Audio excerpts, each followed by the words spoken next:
Forget your preconceived notions of Eastern Europe. This ain't some tourist trap montage of vodka shots and bleak landscapes. We're going deeper into the kitchens and living rooms of Latvia, Armenia, and Ukraine.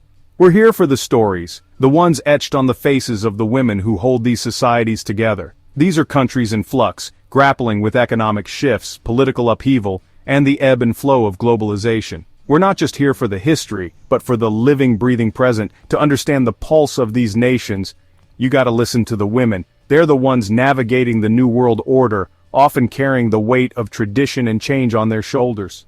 So buckle up, this ain't your average travelogue. This is about resilience, about survival, about the raw, unfiltered spirit of women who stare adversity in the face and don't blink. Riga. Think cobblestone streets, medieval architecture, and a burgeoning tech scene. This city, with its rich history and vibrant culture, is now becoming a hub for innovation and technology. The juxtaposition of the old and the new is striking, creating a unique atmosphere that is both inspiring and invigorating. Yeah, you heard that right. Latvia's got this split personality ancient history bumping up against cutting-edge startups. It's a place where centuries-old buildings house modern tech companies, and where the past and future coexist in a fascinating blend. And in this land of digital nomads and coding whiz kids, there's a quiet revolution brewing. A revolution that's not just about technology, but about who is driving that technology forward. Women, long relegated to the sidelines, are stepping into the light. They are no longer content to play supporting roles, they are becoming the protagonists of their own stories. But it ain't all rosy. The gender gap here is real. Think tech bros and a serious lack of female representation in the upper echelons. Despite the progress, the tech industry in Latvia, like many places around the world, still has a long way to go in achieving true gender equality. But that's not stopping the women I met. They're hungry, driven, building their own empires line by line of code. They are determined to break through the barriers and make their mark in the tech world. Take Inga, a single mother of two who traded in a soul-crushing office job to launch her own software development company. Her story is one of resilience and determination, a testament to the power of following one's passion. She's not an anomaly. More and more women are ditching the traditional script and writing their own. They are redefining what it means to be a woman in tech, challenging stereotypes and paving the way for future generations. They're done asking for permission, done waiting for a seat at the table. They're building their own damn tables. These women are not just participants in the tech revolution, they are leaders, innovators, and trailblazers. This new generation, they're fueled by education. Latvia boasts one of the highest percentages of female university graduates in Europe. Education is the foundation upon which they are building their futures. Knowledge, my friends, is power. And these women, they're weaponizing it. They are using their education and skills to drive change, not just in the tech industry, but in society as a whole. But it's not just about economic empowerment. It's about shifting dynamics within families. Women are taking on new roles, and with that comes a redefinition of traditional family structures. Women are demanding more from their partners, demanding equality not just in the workplace but at home too. They are challenging the status quo and advocating for a more balanced and equitable division of labor. And the men? Some are threatened. Others are stepping up, realizing that a partnership built on mutual respect is the only kind worth having. This shift is creating a new dynamic, one that is more inclusive and supportive. It's a slow dance, this dismantling of age-old patriarchal structures. But change, like a fine Latvian rye bread, takes time to ferment. It requires patience, persistence, and a willingness to embrace new ways of thinking. You can taste that change in the air. In the cafes where young entrepreneurs, men and women, huddle over laptops, fueled by caffeine and ambition. These spaces are the breeding grounds for innovation and collaboration. In the eyes of female CEOs, their gaze is unwavering as they command boardrooms. They are confident, capable, and ready to lead. Latvia is a country in transition, caught between its Soviet past and its digital future. This transformation is evident in its architecture, its culture, and its people. And the women here, they're the ones building the bridge. They are the architects of a new era, one that promises greater equality, innovation, and progress. Armenia, land of ancient monasteries perched on rugged cliffs, where the echoes of prayers from centuries past still linger in the air. Of apricots plump with sunshine, their golden hues a testament to the fertile soil and the nurturing hands that tend to them. of a history so rich and complex it could make your head spin, filled with tales of heroism, resilience, and an unyielding spirit.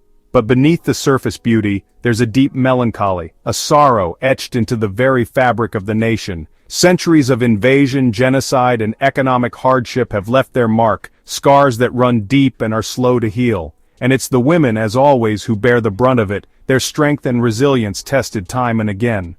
The men, they often leave, driven by the need to provide for their families, to seek work, seeking opportunity, seeking a way out.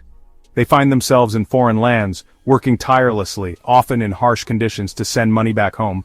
They leave behind a nation of women, grandmothers raising grandchildren, imparting wisdom and love in equal measure, mothers working multiple jobs to keep food on the table, their hands calloused but their spirits unbroken, daughters carrying the weight of their families' hopes and dreams on their slender shoulders, striving for a better future. I met Anush in a bustling Yerevan market, her stall overflowing with vibrant spices, each one a small piece of her heritage. Her husband left years ago to find work in Russia, a common story in these parts. She hasn't seen him since, the empty chair at the family table a constant reminder of his absence. But her eyes, they still hold a spark, a glimmer of hope and determination that refuses to be extinguished. A resilience forged in the fires of hardship, a strength that has been passed down through generations. She told me stories of loss and love, of struggle and survival, each one a thread in the rich tapestry of Armenian life. Stories whispered from one generation to the next, a testament to the enduring spirit of Armenian women, their voices a chorus of resilience. They may be dealt a tough hand, but they play it with grace and grit, their resolve unshaken. They're the backbone of this country, the keepers of its traditions, the nurturers of its future, ensuring that the past is never forgotten. You see it in their eyes, a quiet strength that speaks volumes, a determination that is both fierce and gentle. You hear it in their laughter, a defiant joy that refuses to be extinguished, a sound that echoes through the valleys and mountains. You feel it in their embrace, a warmth that envelops you like a shot of potent Armenian brandy, a comfort that is both strong and soothing.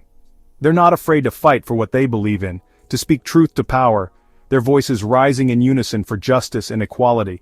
They're demanding change, demanding equality, demanding a better future for their children, their determination unwavering. And slowly, ever so slowly, things are starting to shift, the winds of change beginning to blow through the ancient land.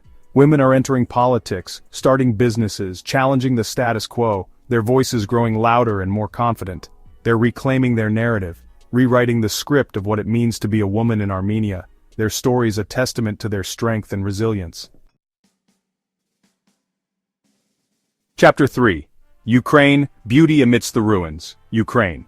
A land of vast sunflower fields where the golden blooms stretch as far as the eye can see, painting the landscape with their vibrant hues.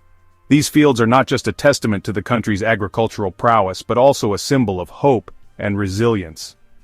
Of haunting melodies sung by women in embroidered shirts, their voices echoing through the valleys and hills, carrying with them the stories of generations past.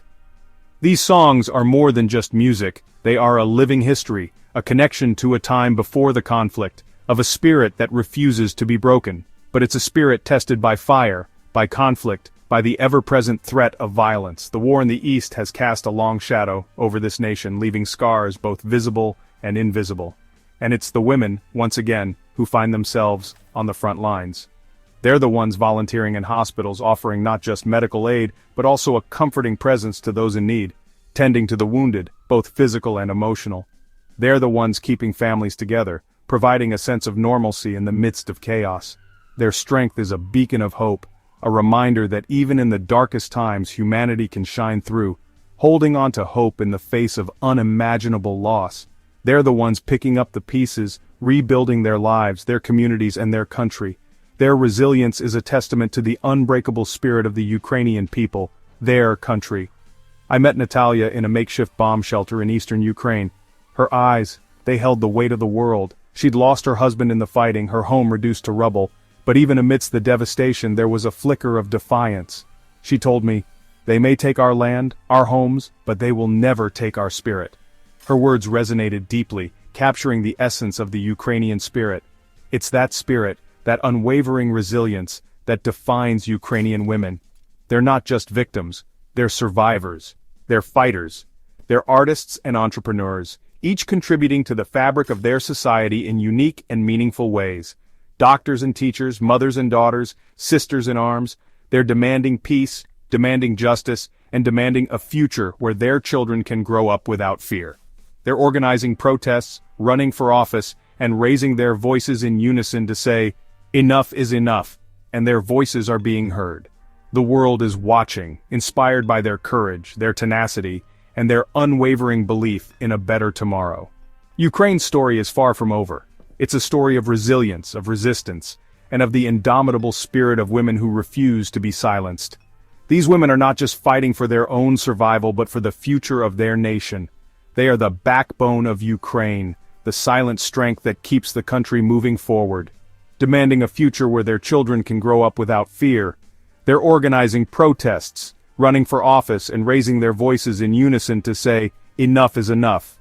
And their voices are being heard. The world is watching, inspired by their courage, their tenacity, and their unwavering belief in a better tomorrow.